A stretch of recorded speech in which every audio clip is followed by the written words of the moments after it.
Alors ici sur ce terrain, on a autour de cette butte, nous avons 23 hectares de terres agricoles. Ces terres agricoles vont être bétonnées par un projet porté par la famille Muliez pour la création notamment d'un décathlon.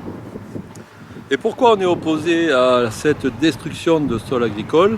Pour une raison très simple, c'est que je vais rappeler quelques chiffres sur l'Hérault. Pour nourrir complètement l'Hérault, il faudrait qu'on cultive à peu près 465 000 hectares. Dans l'Hérault, on cultive actuellement 182 000 hectares. Sur ces 182 000 hectares, on a à peu près 65% de vignes. Donc, quand on regarde les chiffres, on est loin de l'autonomie alimentaire. Qui sème le béton, demain aura la dalle. Qui sème le béton, demain aura la dalle. Qui sème le béton, demain aura la dalle. Sur le territoire de la métropole, quand on construit, on a détruit à peu près, on prend les constructions sur à peu près 65% des terres agricoles.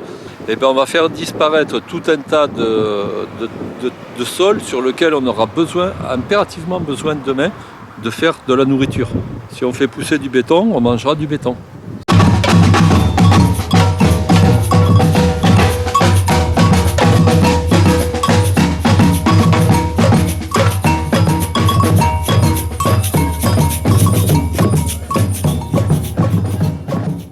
Je suis paysan moi-même. Ces terres-là, je les ai cultivées. Ce sont des terres d'une richesse maraîchère extraordinaire. Et c'est absolument scandaleux de bétonner ça.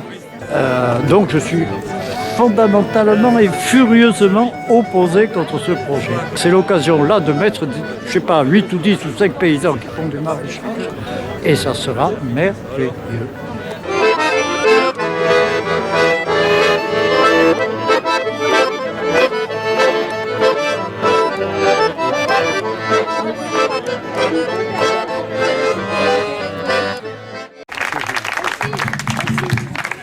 Cette journée, vous avez peut-être vu que c'était une journée nationale contre les grands projets commerciaux inutiles et imposés. Je peux vous annoncer d'ailleurs une bonne nouvelle par rapport à un collectif ami jumeau d'une autre qui se bat contre un décathlon Oxylane à Saint-Jean-de-Bray à côté d'Orléans dans le Loiret. Ils viennent pour la deuxième fois de faire annuler les autorisations commerciales en Commission nationale d'aménagement commercial.